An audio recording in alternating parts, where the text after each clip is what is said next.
This has got the residual energy of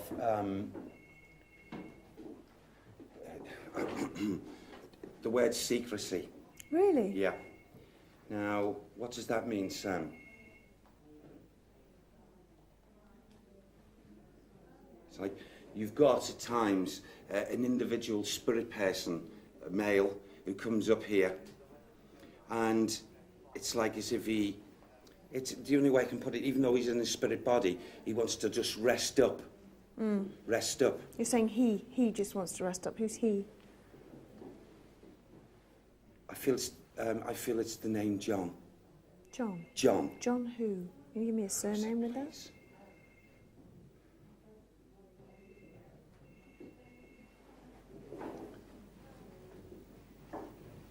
It's like as if I want to stomp all round this floorboard in here and just stomp my feet. Bang. Do you think that this John Yes. is the person that's responsible for making the sensor go off? Yes, I do. You do? Yeah, I do. Okay. Yes. I mean, it might be paranormal, but it's important to mention the other possible causes too. Yeah, of course. I feel, whilst being in this atmosphere now, the name John is the cause and the effect of the noises. So why... What's that smell? Oh, it could be... I tell you what it could be. It could be because we've got the pumpkins downstairs. Yeah, it could and be the all of that trees coming now, up yeah. bit, of course. Yeah. Now, this John, why is he here? What's his purpose of being here for? What I feel happened to him? he had... I feel he had a... you know, even whilst I'm up here now, my train of thought is being taken away. And taken away again to something that I experienced a little earlier. And it seems as if, as silly or as daft as it may sound, I feel as if I've got both these hands taken away from me. So this is the same man that you're picking up in the house? Yes. Right, okay. And this thing with my head here. Did you On come my up with a neck. name in the house for that? I don't know. I can't I recollect. don't think you did you? No, you No. didn't. No, not at all. No. No. And I just feel as if... I'm not sure, bear with me, whether it's two separate Johns. Earlier I was talking about a brother John, and I don't know if it's the same person. You know, the same person as John, brother John. I just have that psychic inclination. For everybody at home who's watching, and of course it's Halloween, but it is the witching hour. It is, of course, now midnight. So, what else are you feeling in this room? Do you feel it's an active room, apart from the stomping up and down? No, I feel that this room is only seemingly active when this individual spirit person comes up into this area. He's not always here. He's not grounded then? No. It's like him coming in, doing his walk round and what have you, making himself... You see, I feel also... He knows, when he's come into the atmosphere, he knows that there's someone around in the physical, so he does this to draw attention. So he's, as you say, he's not grounded here, No. Is he listening in now? Does he know we're here? I believe that he does. I believe that a number of the spirit people, even the ones who've not really stepped forward, I've been very aware of it all, you know, since early evening, about, like I said, in the back there, outside, about eyes watching us. I mean, collectively, not one, two or three, but a number of souls, and a number of souls from different levels of time. Can you try and concentrate now and see if you can get the surname for this John? You see, again, that has got to be actually given to me. If that individual was here now, in his spirit body, in this room, collectively around us, the likelihood it would become pushed forward to me. But again, it's... Come on, Sam, see if you can help me with this. Try.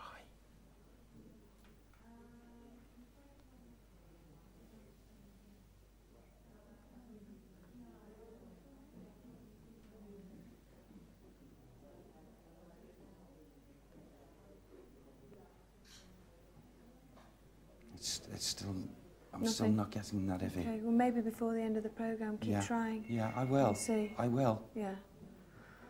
It's nothing, it's kind of like, it's just a horror, it's just, what would have been up here? Just a, who would have lived up here? I wonder if John lived up here.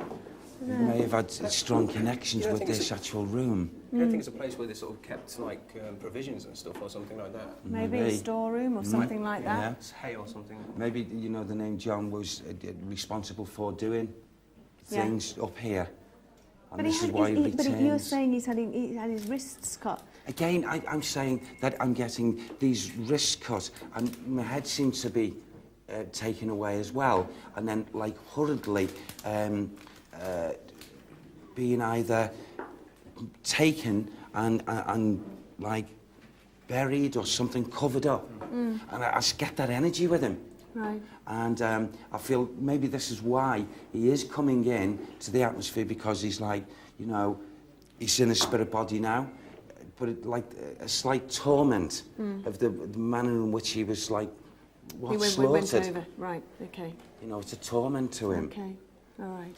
David, it's back to you. Yeah, Richard Felix is getting very excited here. Go on, Richard, what were you just telling me? Well, number one, Brother John's boots have been heard, footsteps.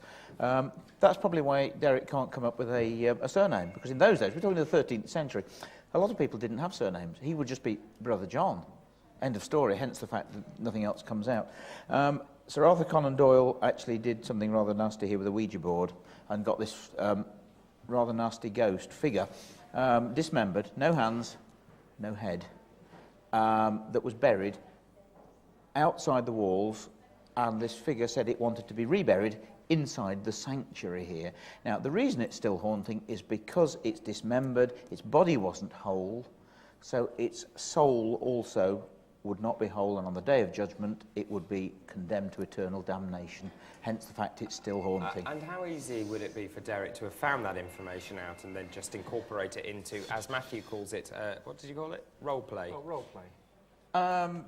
I would imagine that he could find it out. You must remember, he does not know where he's coming, and don't forget he's been chaperoned all night. But you wanted to pick Matthew up, didn't you? Yeah. I mean, obviously Matthew's saying that Derek's pretending. It's exactly the same thing as Matthew would say that anyone says they've seen a ghost. Oh, you've made it up. Oh, you're mistaken. You're overtired. You've had too much to drink. Well, no, I wouldn't necessarily say that. I mean, I'm not necessarily saying that Derek's pretending. I'm just saying, to me, it smacks of somebody who would just be role-playing. For people who claim they have these experiences, I typically wouldn't say they're making it up. But I think I want to encourage people to be critical thinkers when they have these experiences and think of ways in which these things could happen that maybe not be paranormal. But do you feel your mind is maybe closed then? Oh, not at all, no. I mean, I'm actually involved in research looking at some of the possible paranormal explanations for people's experiences, but I think we need to also consider possible normal or conventional explanations, and perhaps before we sort of jump to the paranormal Well, let's conclusions. see whether Derek can pick up anything in this room. Let's go back to Derek.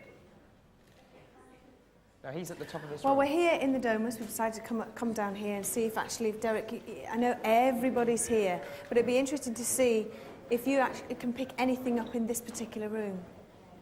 What I am aware of, Vivi, right now, which I haven't been all night, within this investigation, you may laugh about it, even Matthew, is that down towards you, Matthew, comes running two dogs. Now, they don't belong to you, but maybe, I don't know, and they seem to be coming down that way. And these two dogs, they don't really belong here. Okay, Sam, thanks.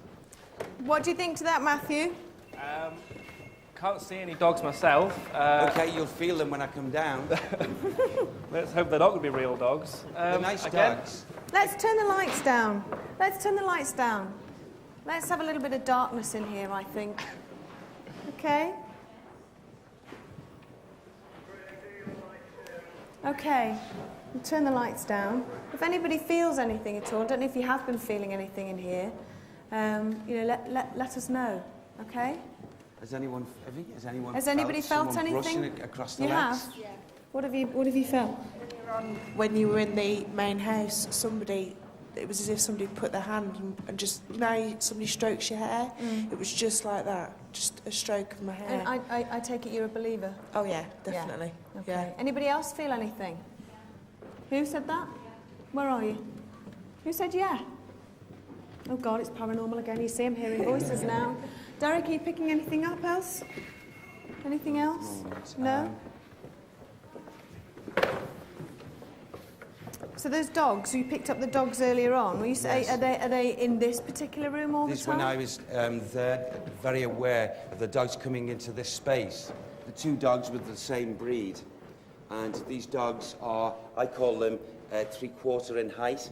To me, they're like hunting dogs. And the two of them, they were connected, they were housed together. But I feel, for some reason, they don't belong here, or they didn't belong here, they were brought here. And I feel in the company of a lady. Oh, really? Yeah. And I feel the dogs' energies and whatever were in response, maybe, when Matthew was talking. And it's like as if they come to present themselves to you and say, ha, there we are, two spirit dogs. Can you see me? But again, you must understand that for someone like me then, who's obviously quite sceptical of these things, is to say, well, how can I differentiate the possibility of just making that up from the possibility you really are seeing these things and they really are there? Okay. You have to obviously appreciate that my position is that, well, it's not convincing enough to suggest that it's not you simply making these things up. Okay. How do you respond, Derek? Because Matthew, you know, Matthew normally sits on the fence. Tonight he told us, the audience at home, the audience here, that you make it up. Okay. My response to it, and I say it with absolute sincerity and also with humility as well, Matthew, throughout my years, okay, through my family, my mum, my dad, my grandparents and what have you, they knew two things about me. One, that I could never be an actor because I can never remember anything. Two, I can never remember scripts. I couldn't remember 3 sets of lines together. Nor my worst subject in my schooling was history. Everything that goes against. If you were sitting with my lovely mum, she'd say, Matthew, my son, what you're saying now is the opposite of what you're saying. And that would come from my mother, not through a biased view, but by knowing me. It's okay. But again, and even though I think David's kind of overstated in my case, that I've not said you are making us up, but you must appreciate that when we see what it is you're doing, it's very difficult to differentiate making it up from the possibility that it really is genuine. Well, okay, yeah, I understand that. But also, if you could take my side or a medium side in this sense, if you could and go into the scenarios of our investigations, okay, and you were to sit and the effect of what can happen and does happen. Derek, let me just stop you there, because tonight we are carrying out an open-minded investigation. We're going to reveal the results of the final 2 experiments. So much more to come. Now then, first of all, we need to send Phil Wyman to retrieve the envelope that we actually left in the Abbey. So if you can go and do that, please, that would be great. Okay? Okay. Now you need to go Yes, and send... now, Matthew, where are you? Come Matthew here. off.